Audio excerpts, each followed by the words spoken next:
Hola oyentes de Radio Sefarad.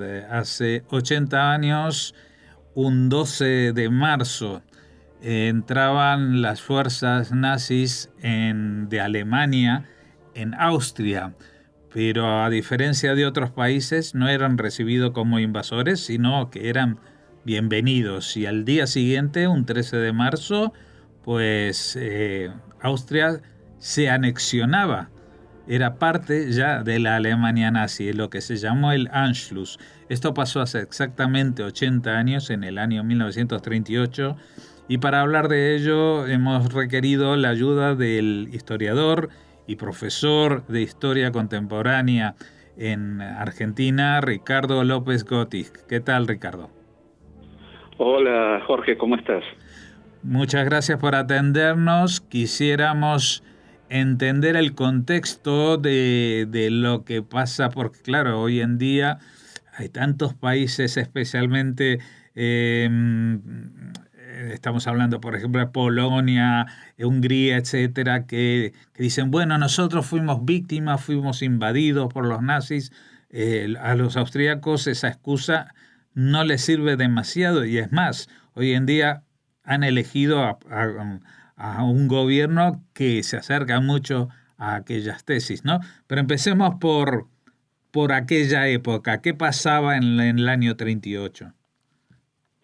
Bien, es muy buena tu pregunta porque la idea de unificar Austria con Alemania data de mucho antes de la creación del Tercer Reich.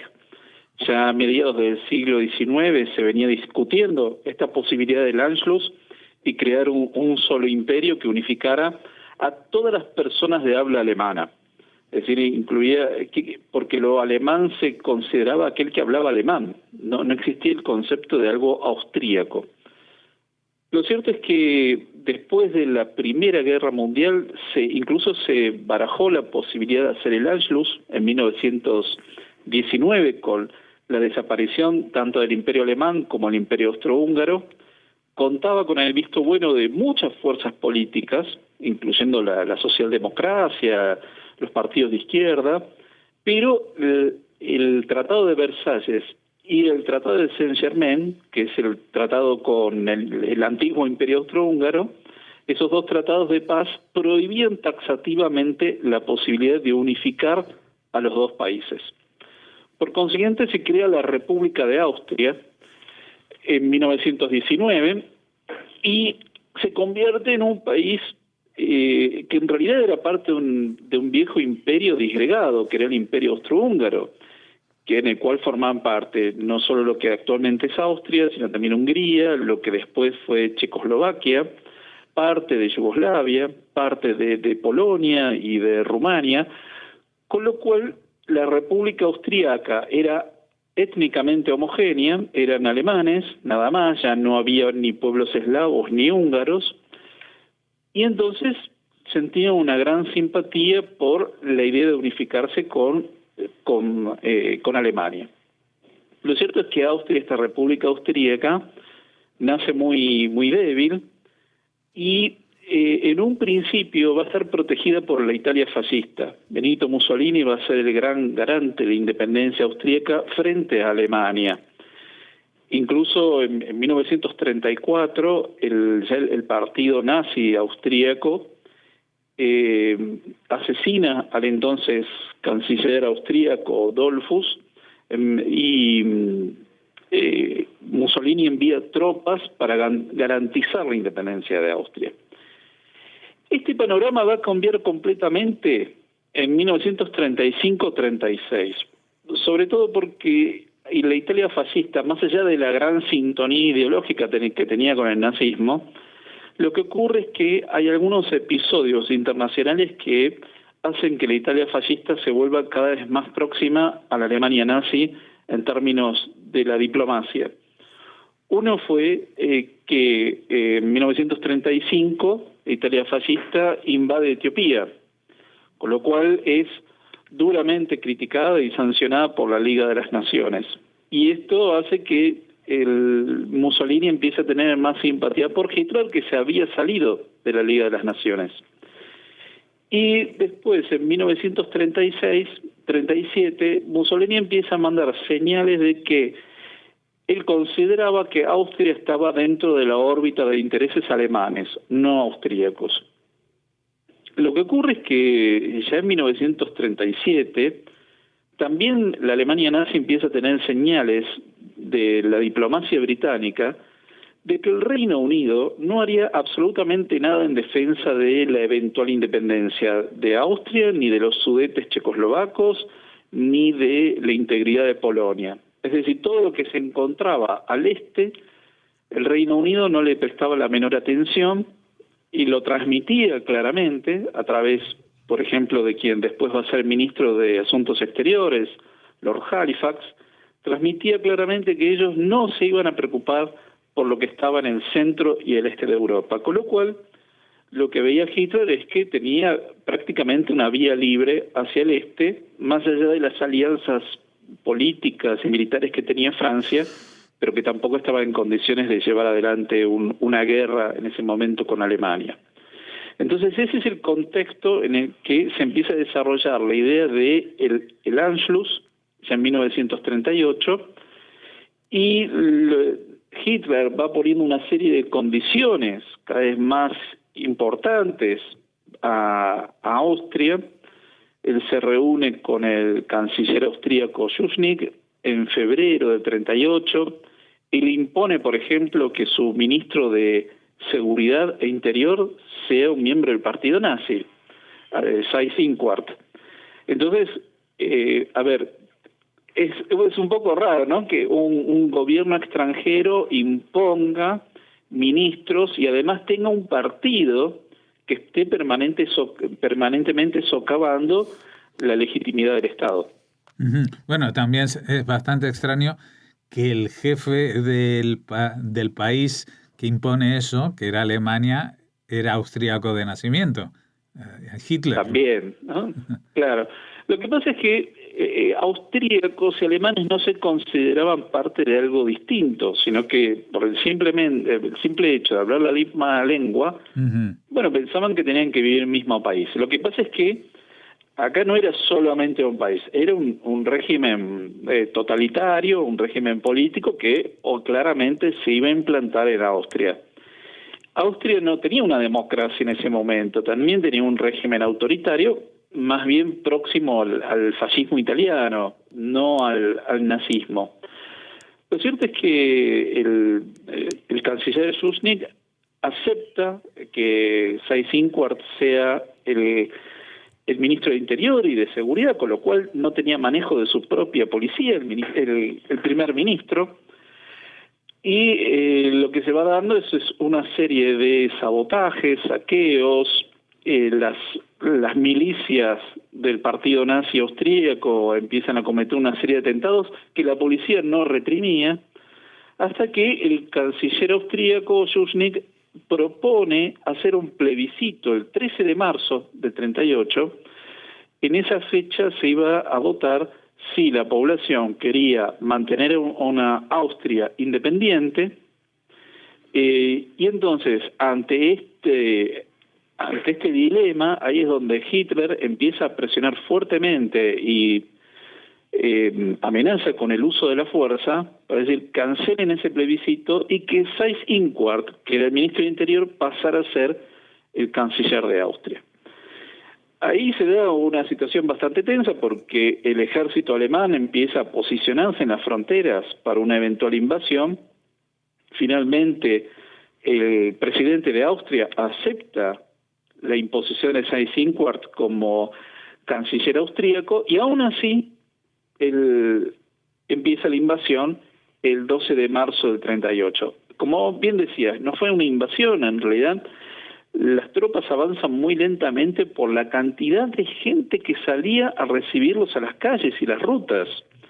Entonces tardan muchas horas en poder llegar a su destino porque la gente salía a recibirlos como si fueran los grandes salvadores, con lo cual era una muy pequeña minoría la que realmente se presentaba como absolutamente opuesta al régimen nazi, y de hecho esa minoría empieza a ser perseguida inmediatamente con la implantación del nazismo en Austria. Austria deja de ser un país independiente a partir del 13 de marzo, ya pasa a ser una región. En alemán, Austria se dice Österreich y ahora pasaba a llamarse Ostmark, es decir, la marca del este. Era como una posesión que Alemania tenía en el este europeo. Y se lo convierte en una región más. Se implanta, digamos, todo el régimen totalitario nazi con todo su sistema legal, con lo cual Austria queda borrada del mapa y absolutamente absorbida por Alemania. Y Austria va a recuperar su independencia recién en 1955, mucho después que Alemania.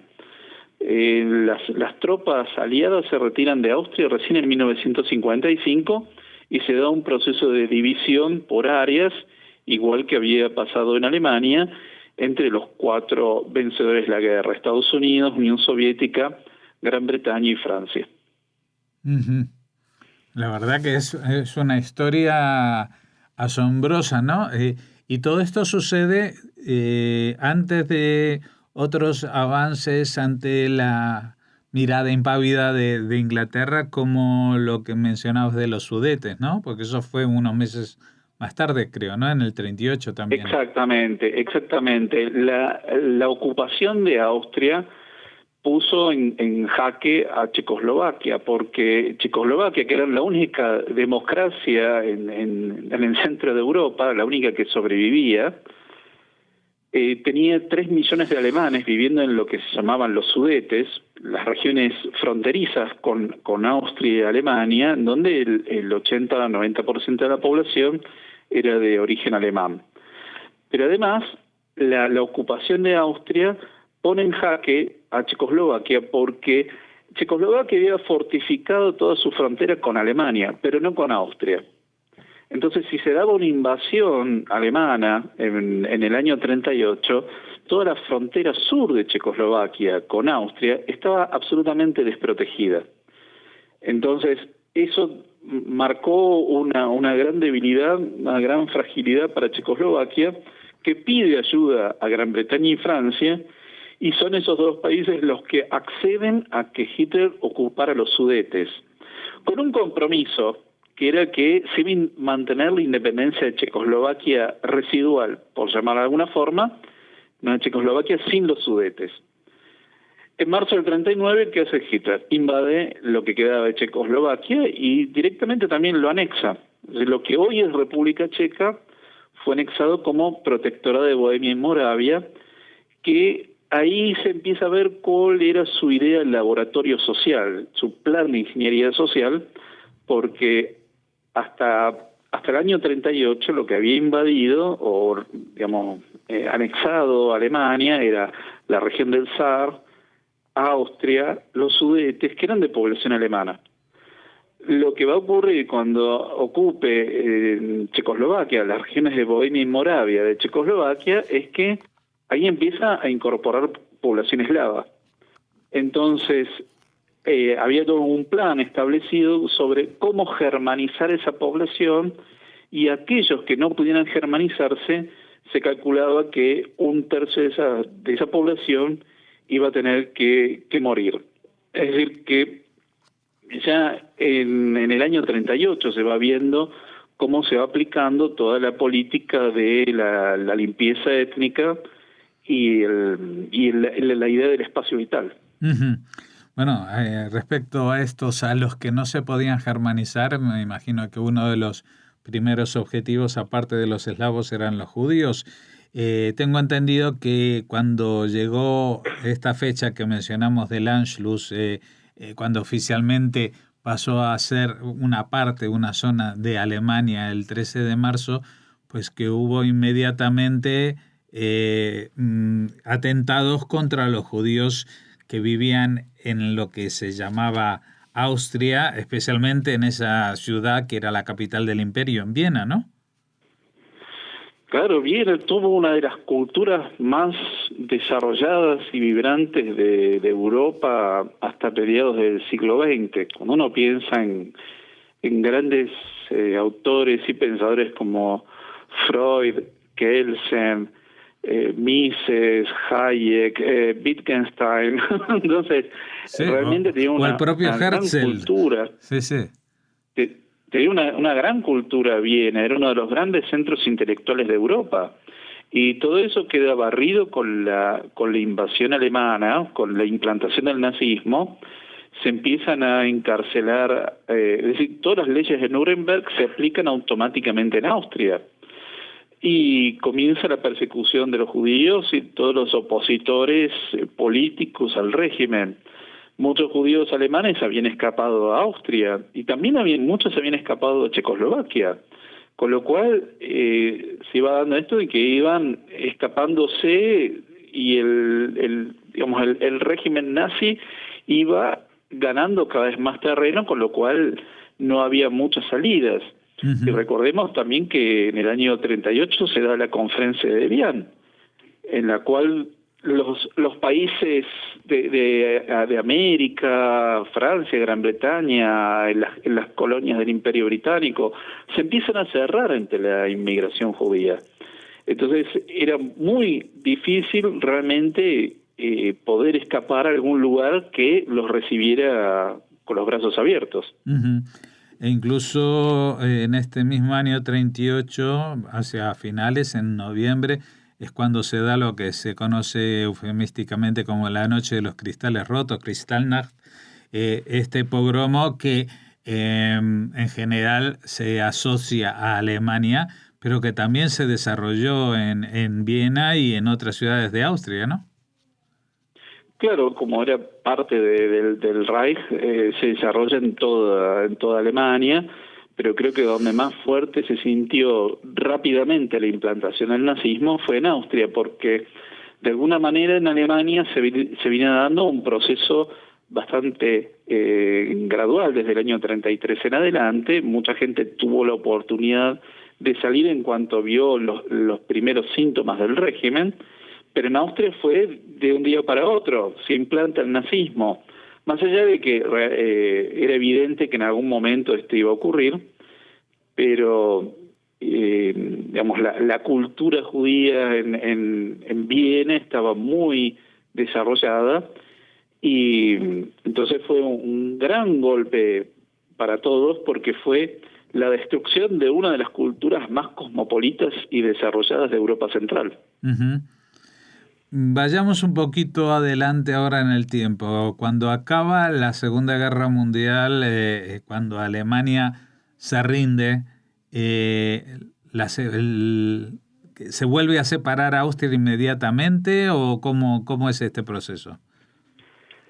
Sí, se decide que Austria va a volver a ser un país independiente, más allá de la reducción del territorio de lo que va a ser actualmente Alemania, ¿no? Alemania pierde territorios en el este, todo lo que es Prusia lo pierde en manos de Polonia, y Austria vuelve a tener la superficie que tuvo en el periodo de entreguerras. Lo que sí hubo fue un tiempo en el cual las potencias triunfantes de la Segunda Guerra Mundial van a ocupar a Austria. Lo que pasa es que los austríacos se presentaron, como vos decías al principio, se presentaron como víctimas. Entonces no hubo el mismo proceso de desnazificación que hubo en Alemania. Y esto en realidad fue una gran trampa, porque es sabido que muchos austríacos participaron activamente, no solo en el partido nazi y las SS, sino también fueron activos miembros de los campos de exterminio. Con lo cual quedaron varias figuras sin recibir ningún tipo de sanción, se volcaron a la política, a la economía y la academia sin recibir ningún tipo de sanción, como si nunca hubiera pasado nada, y se presentaron como víctimas. Alguno incluso llegó a secretario general de Naciones Unidas. Secretario general y presidente de Austria. Y presidente de Austria, Y sí. después tenemos el caso más reciente de Haider, que creó la palabra Hanover, creó un partido llamado Partido de la Libertad, que en realidad era un partido filonazi y que en gran medida reivindicaba el pasado nazi de Austria como si fuera algo absolutamente natural, y que hoy ese partido es miembro de la coalición gobernante. Sí, la verdad que da miedo pensar, ¿no? Los que tenemos unos años y nacimos después de la Segunda Guerra Mundial y pensamos que, bueno, que el nazismo fue como un fantasma del pasado, que había que verlo en las películas, y que había sido desterrado y que todo el mundo entendía como el mal absoluto. Estamos viendo como esto hoy en día no solo se pone en tela de juicio, sino que vuelve a la palestra y con mucha fuerza, ¿no? Sí, y lo que es muy triste es que esto se va relativizando cada vez más. Es como que se piensa que, bueno, es algo que ocurrió en el pasado y no va a volver, y sin embargo siempre hay señales de que la relativización de la Shoah es un primer paso hacia su negación, como vemos que está ocurriendo crecientemente en países como Francia, como en Italia, en la misma Austria, en Polonia, ¿no? Cada vez se va relativizando más, y pareciera ser que fue un hecho realizado por muy pocas personas sin la colaboración de nadie, y como si el resto ni siquiera hubiera sabido que algo estaba pasando. Sí. Bueno, desgraciadamente es un tema del que no solamente que ya tendremos que volver a ocuparnos, sino que me temo que tendremos que volver a ocuparnos con cierta asiduidad creciente. De momento lo que sí vamos a hacer, Ricardo López Gottig, es agradecerte mucho estas aclaraciones que nos has hecho, contextualización histórica verdaderamente completa para entender las raíces de dónde sale que de pronto te invaden el país y tú recibes con banderitas a los invasores que necesitan varios días para llegar a la capital de tan bien que son recibidos, ¿no? Sí. Te agradecemos y esperamos dentro de poco volver a hablar contigo, aunque no sea sobre este tema en específico. Muchas gracias. Bueno, muchísimas gracias.